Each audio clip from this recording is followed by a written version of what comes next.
Good afternoon, everybody. My name's Karen. I'm the Code HR Manager. I hopefully speak to quite a few of you over the phone, dealing with helpline members and their employment issues. This is my first webinar today, so bear with me if there's any technical glitches. The aim really of this presentation this afternoon, this webinar, is around managing sickness and absenteeism issues in your practices. Really, we're looking at identifying the different types and common causes of sickness and absence issues. We're going to also look at some useful preventions and intervention tools and discuss your duty to make reasonable adjustments under the Equality Act 2010. Just look at the learning outcomes for this session. We're going to be looking at be able to implement effective short-term absence solutions, describe the impact of not managing long-term sickness absence, looking at the cost and what's involved there, and also to manage sickness and absence through disciplinary and capability procedures. Okay, so key areas of discussion. Now, this is a very popular subject that comes through on the helpline that I deal with on a daily basis through practices. So I'm fully aware of how frustrating sickness and absence and the impact it has on the practice.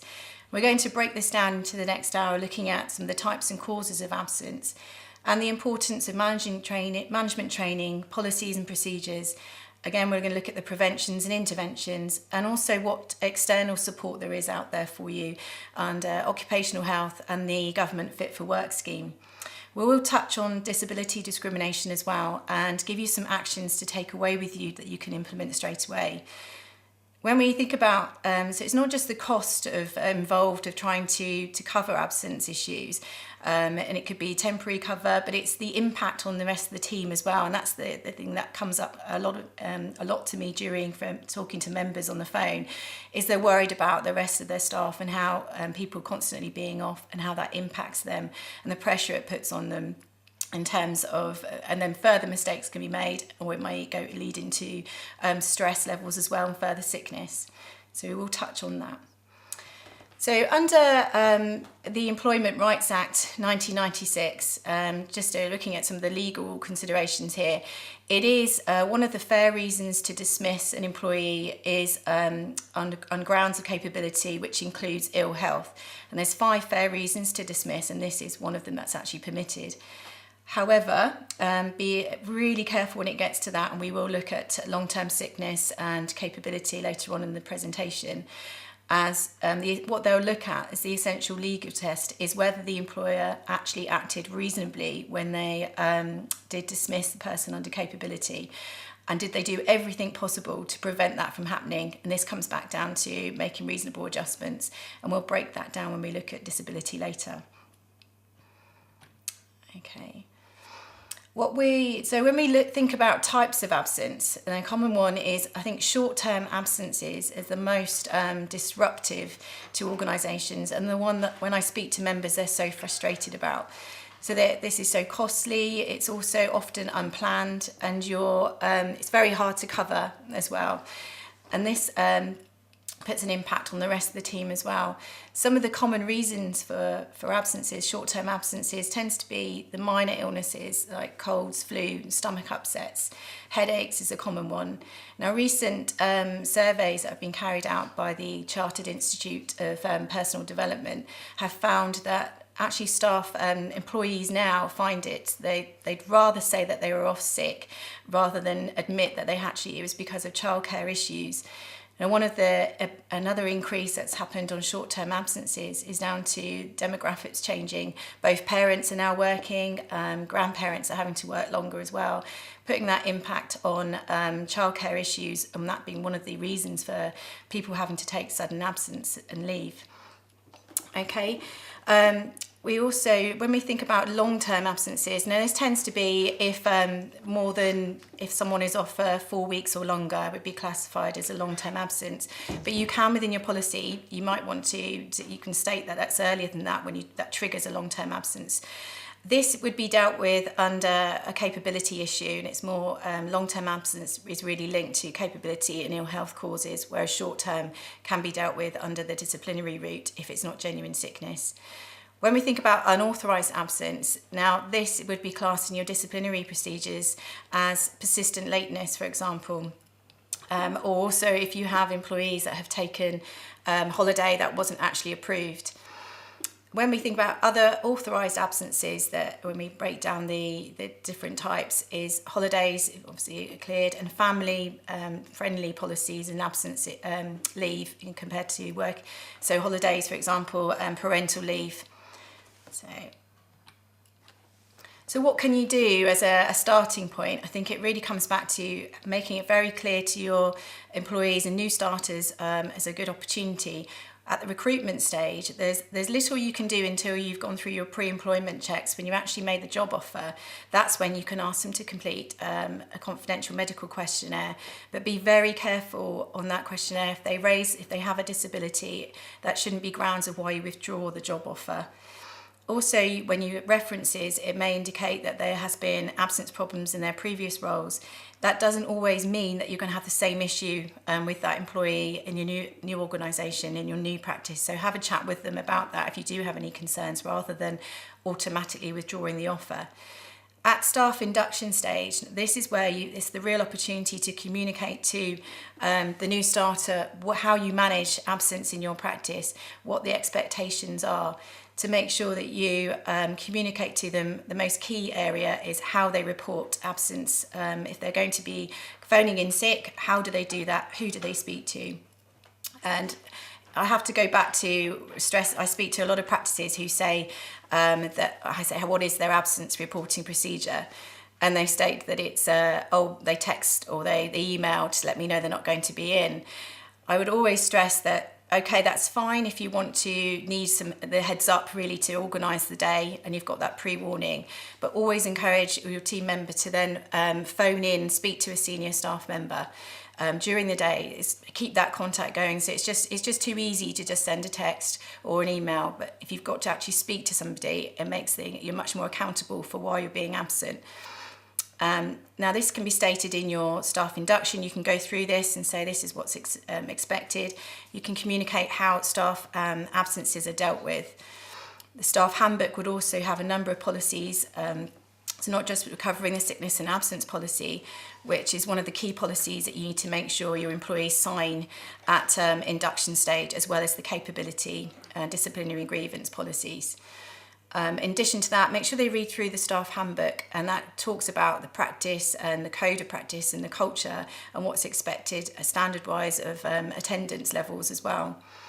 In the contracts of your employment that you issue, it also states in there about levels of attendance and the absence reporting procedure, along with stating when you may instigate requesting external medical opinions or referrals if they are on long-term sickness or repeated short-term absences.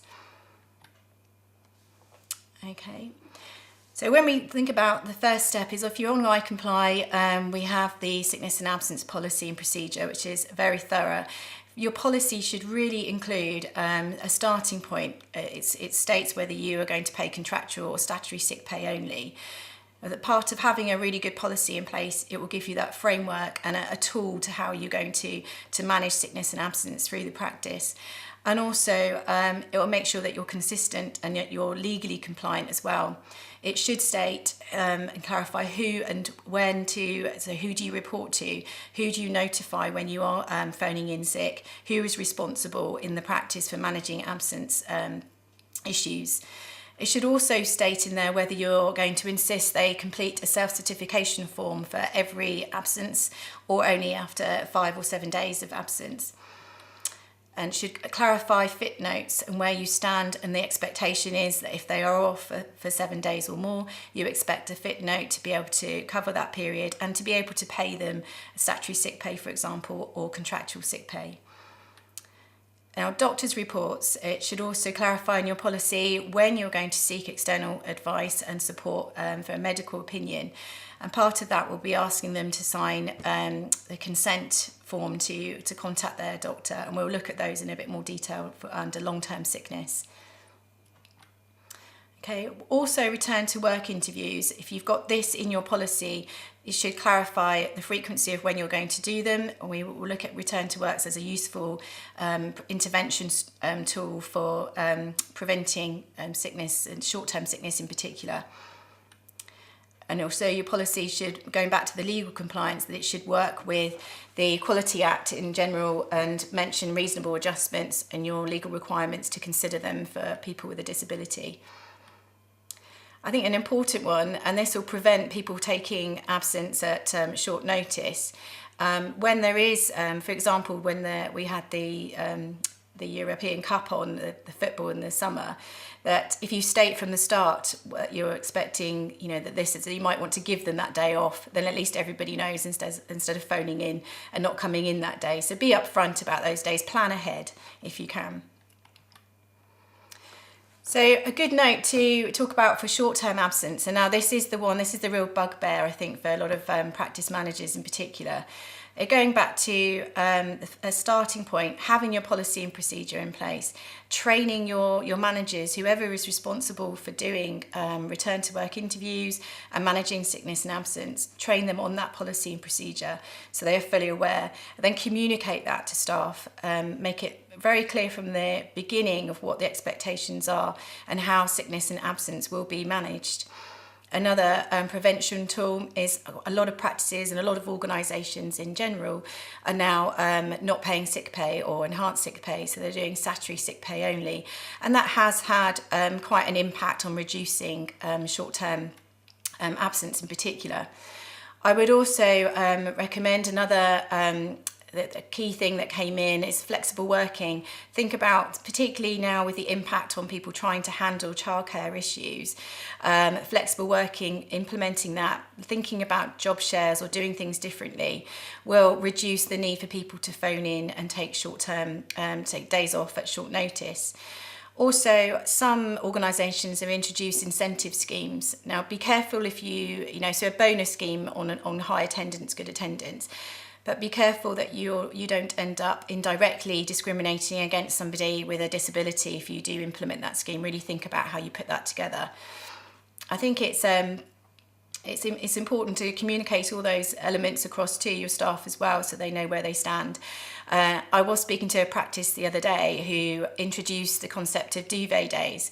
It's an American sort of thing that came through, and it's literally, they tried this over a 12-month period, and they gave all members of staff on top of their holiday an additional 2 days to take throughout the year, called duvet days, to be used at short notice. So if they'd had a heavy night the night before and they weren't able to come in the next day, they could say, I'm taking a duvet day today. And they said it actually has had a huge impact on the attendance levels. And generally, if you have a good working environment and you have staff that feel valued and their well-being is considered, then short-term sickness should be relatively low. Other interventions, if you are in that situation, I think it's important to consider to do your return to work interviews, and we'll look at the frequency of those and what's involved with doing those. Also, think about the opportunity. Some organisations are using trigger mechanisms such as the Bradford factor, or you may want to put in your policy, which we're reviewing as well at the moment, that after 3 times of being sick, that instigates a disciplinary or the sickness and absence meeting procedure. So, and that can be quite effective in as an intervention to reduce, the amount, improve attendance for an employee. Also, making sure at the intervention stage that if you do need to, that you are actually following what your procedures say. So if it states at a certain point that your level of absence is not acceptable, then you hold the stage 1 meeting and absence procedure. And in that meeting, you come up with an action plan, and it may be that you need to refer them to refer to their GP or occupational health. Or if you feel that it's unacceptable level and it's not genuine sickness, it may be the disciplinary procedure is what's needed. Okay. So return to work interviews. Now, in our policy, we state at the moment it says to do them after 3 days of sickness. However, we are reviewing this because it has proven to be more effective if you do this for every occasion. So every time an employee is off sick for 1 day, half a day, I recommend doing a return to work interview on there as soon as you can. Realise it can be time consuming. It doesn't need to be lengthy. You can just need at least 10-15 minutes with the employee. We have the templates on iComply that you can use, and we are actually updating them as well, so you'll see new ones coming through. And this will give you the audit trail. Now, a return to work is so important as not just a prevention, but as an intervention into discovering whether there might be an underlying illness there that you weren't aware of. There might be a disability, or there might be stresses at home. And by doing these return to works, you are having an opportunity to really dig deeper into seeing what's going on and preventing it maybe from turning into long-term sickness. It also makes sure that the employee is accountable, that they know that when they come back to work, they're going to have to speak to their manager. They're going to have to sit there and explain their absence and why they were off, and discuss it in a little bit of detail, which is, knowing that's going to happen can also be a deterrent as well for where it's not genuine sickness. They can also be used if, in the unfortunate event, it's leading into a disciplinary situation. It's an audit trail, you're recording them, and they're creating that on their personal file that you can go back and see if there's a pattern there, and we'll look at that in a moment. And it's also an opportunity when someone has been off work that they know they actually have been missed, and using them in a positive light, that you're sitting there and you can explain to them everything that they've missed over the last few days, reassure them how important they are as well. So use them not just to make them accountable, but to also reassure them of how important they are to the company. So when we look at how to conduct a return to work interview, I think it's really important that line managers, anyone carrying these, are responsible for doing these, have some more training on handling difficult conversations and have this awareness. What you're looking for, and it comes back to having good record keeping as well, is you're looking for patterns. If you're have an employee, when you look back over the last 6 months, has it always been Fridays or Mondays, or even are they always off when there's a deadline to hit, that there's could be payroll or something that needs to be done on an activity in iComply that they choose not to, or they're always off around that time when it's essential. Looking for reasons as well, investigate their reasons, and you not feel, I do get calls from members who are almost, they always say, am I allowed to ask that? Can I ask them these things if I don't think it's genuine? Yes, you can. If you feel it's not genuine sickness, or you're not quite happy with their reasons for being off sick, listen to them, but also when you do put it to them to ask for an explanation, rather than be accusatory or aggressive, or what you're saying to them is, I feel, for example, if they've been spotted out and about the night before and then they didn't come into work on the Monday morning, it's to say, I was aware that on social media, on your Facebook page, for example, you posted that you had a party last night. Can you explain this impact on why you weren't able to come in yesterday morning? So, and ask them to explain these things. I have noticed that social media, Facebook postings in particular, are starting to form actual disciplinary evidence if it's for a sickness that is proven not to be genuine. So it can be used as evidence, unfortunately, in that situation. If you are discovering that through return to works, then follow your procedure again, be consistent. And this is about instigating formal measures. So it may be that if it's not genuine sickness, this would be dealt with under the disciplinary procedure. If it is genuine sickness, this is when you need to really look at your sickness and absence policy, and it would come under the stage 1 sickness and absence meeting. And this is where you look at an action plan, you sit together and you work out how we can improve their attendance. And that may be that you need to ask them to see a GP or occupational health and get additional support there. Okay, so a lot of people still ask me about what fit notes are. Now, these changed in April 2010. What used to be known as sick notes were replaced by fit notes. So slightly different, and the GP now has only the option to either put not fit for work or maybe fit for work. If they tick maybe fit for work, there are 4 other categories that they would need to also clarify under that. And this is what you'll see when you look at fit notes. And these should state, it would either say that they're maybe fit for work but with amended duties, or they need altered hours, or it might be workplace adaptations, or a phased return to work. So you'll be familiar with those. Now, there isn't any legal requirement for employers to comply with what it says on a fit note. However, I would strongly recommend that you do, and that you discuss them with the employee on their return to work to make sure they feel fully supported. If in the event it led to the employee leaving or an employment tribunal, it will not look favourably on the employer if they did not implement what it said that the GP recommended. So be aware of those. Now, the employee should keep the original and the employer should have a copy taken on file, and this is what you need to be able to pay statutory sick pay.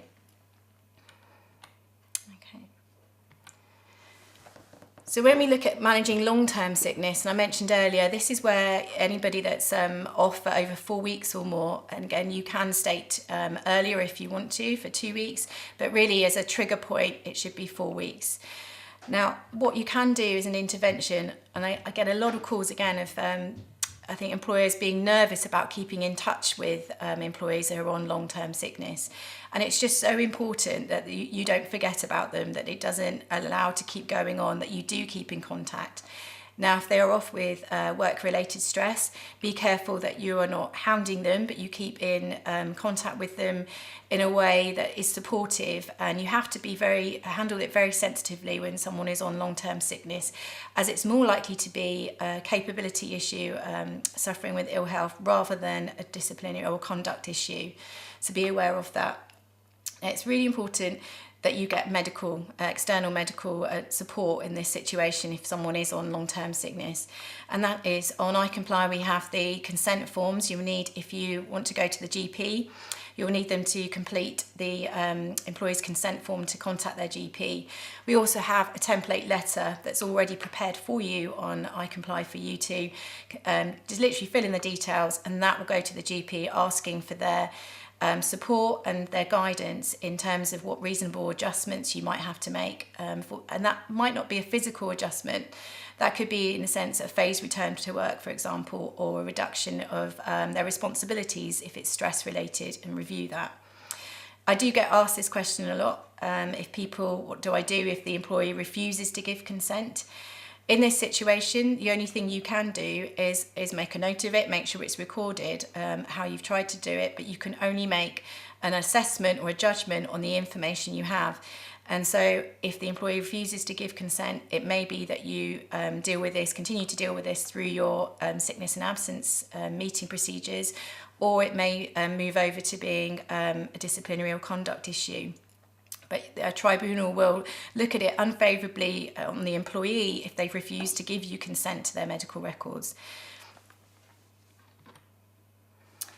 So one thing I will say about the GP reports, though, they can take about a month to get back from the GP. The cost of the request of them is down to the employer to pay, and they will very much be around supporting on the employee side of things as well. They'll look at it very much from the employee's perspective. Whereas other external support that you can obtain is from the occupational health providers. I really recommend, if you can, to make sure you get on board with a local occupational health provider near you, make contact with them, because they are so much more, they will very much more solution based. They will look at it from both points of view, from the employee and the employer's perspective. And a good idea to get the most out of an occupational health provider, when you do refer an employee, I would attach their job description as well, put everything on there that you expect them to do, so they can give you real guidance and come up with what adjustments you might have to make to get them back into work. They'll come up with a return to work plan. And that's the difference with long-term absence to short-term. You really need to focus on a return to work strategy. It comes back to making sure you keep in contact with them, because if you don't, you can't keep that communication going and come up with a return to work plan. And this is, I'm not sure if anyone is aware of the government Fit for Work service. This was brought in just over a year and a half ago, but it hasn't really been promoted as such. It was developed because they recognised how much businesses, how much absence was costing companies in general, and how much time GPs were spending completing Fit for Work's notes and constantly signing off individuals who are on long-term sickness. Now, the government Fit for Work scheme, a service, you can, if you have an employee who is on long-term sick after over 4 weeks, you can refer them to this scheme, and it is a free scheme. It's free occupational health advice for and support for companies. They will work with both yourselves, the employee's GP or consultants if there's other issues going on, and they will come work together on a referral basis. It has to still need the consent of the employee, but they will put together a return to work plan and help you again, no cost involved. They will help get that employee back to work. But you can find on the .gov.uk website, you can find out all about the Fit for Work service and the contact numbers. And I've heard some good feedback from those that have used it so far.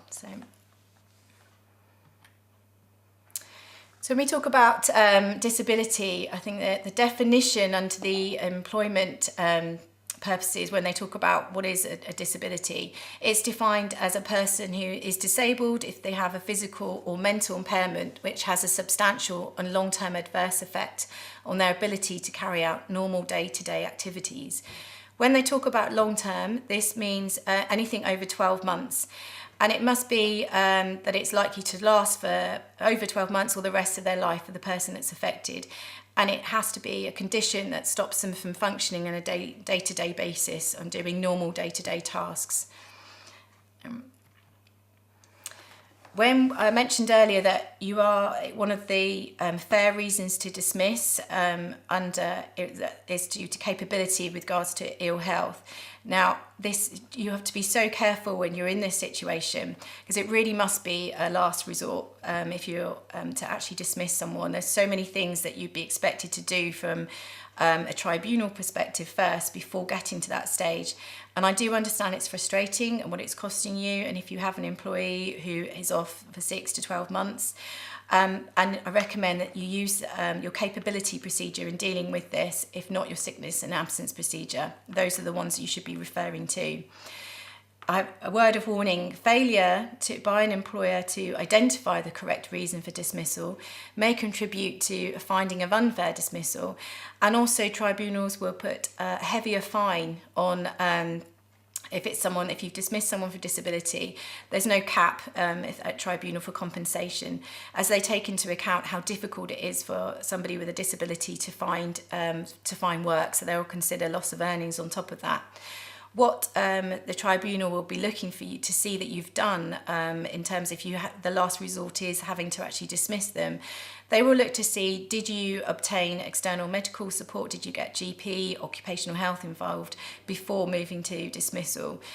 Was there any improvement on their attendance record? What was the effect of their continued absence? What was it causing the business? Could cover be arranged? What was it costing the business?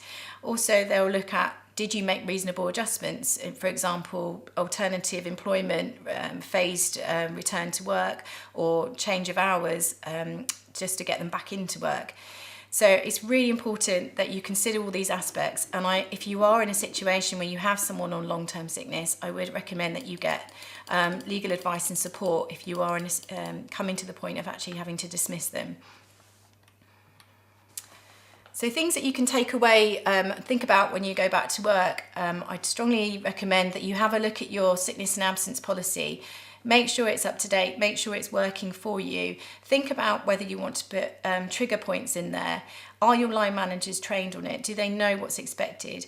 Do you need to do a refresher induction with all your team on how to report absence when they are not coming in? Do they understand what the absence reporting procedure is and what's expected? Make sure your sickness and absence policies are signed and along with your capability policies as well, and that they're on the employee's file. And on top of that, have a think about make sure your line managers are familiar with when to instigate disciplinary action if it's for sickness that isn't genuine or persistent lateness, or whether you need to use the actual sickness management reporting the meeting procedures instead, and see if that works for them. Start doing your return to work interviews every time after someone is sick, and make sure that they're recorded. And it's so important, even if it's just 10 minutes out of your day, it will become an accepted part of the culture and become the norm. And you'll find out that it will actually be a useful prevention tool. And then communicate to all your team of what how you're going to manage absence, the reason you're doing return to works, and encourage that well-being and flexible working opportunities. Make sure everyone is aware of what else is available to them, that they can talk to you, and that will also reduce the sickness problems as well.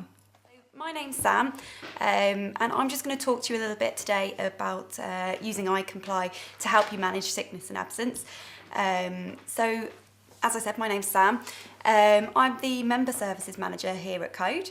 I've probably spoken to a lot of you before on the phone or at events, but for those of you that I haven't spoken to, I was previously a practice manager before I came to work for Code, and actually used iComply in practice. So I have a lot of experience with using iComply for sickness and absence management. And I'm happy to answer any questions as well. If anyone wants to call up and just pick my brains about anything or ask me anything, that's fine. So I'm just going to take you through a few things in iComply, 2 key things, following on from Karen's webinar.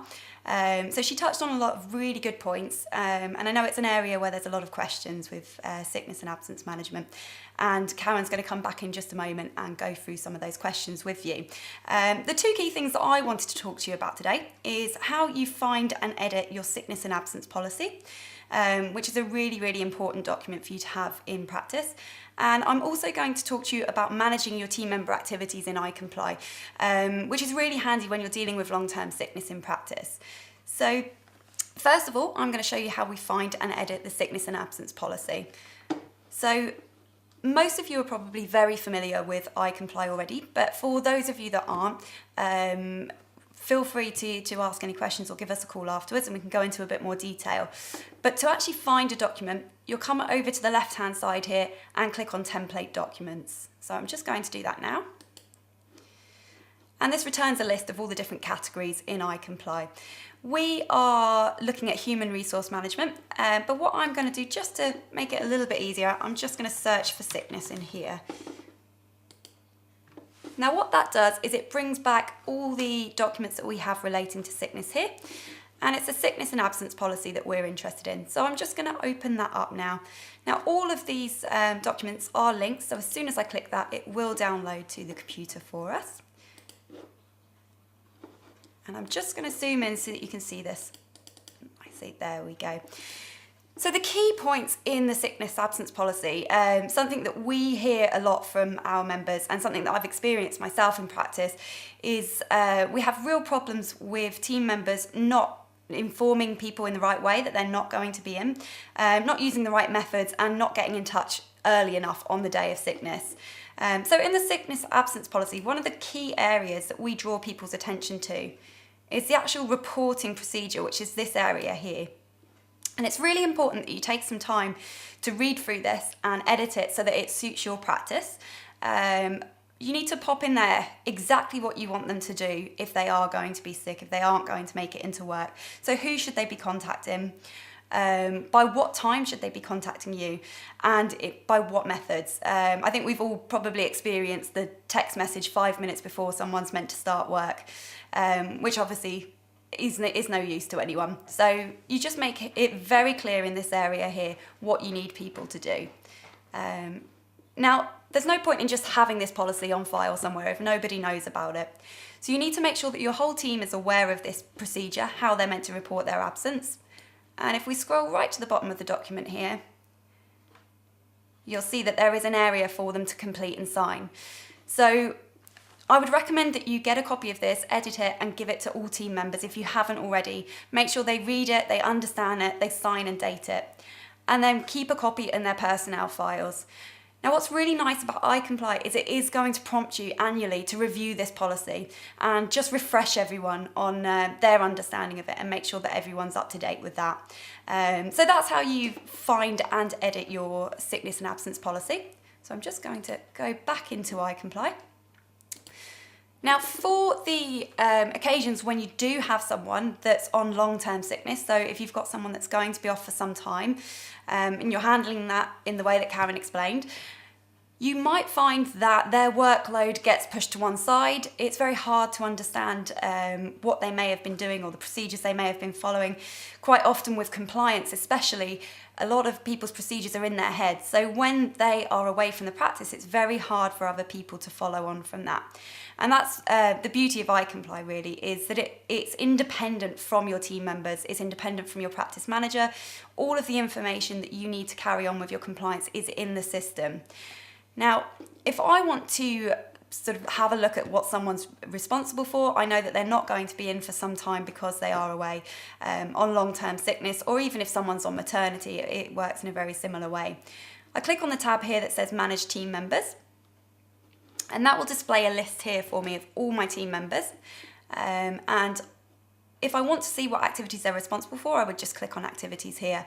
But what we actually want to do today is, as an example, if we say that Alan is actually going to be away for some time, and I know that, and I'm concerned that his workload is going to get forgotten or we're not going to be able to keep up with it, what I would do is just go to the option where it says lock here on the right hand side. And when I click on that, what it's asking me to do is allocate his responsibilities to another team member.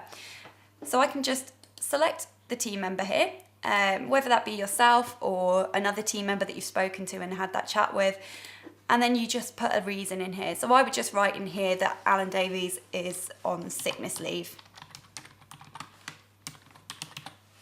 and then I can lock that.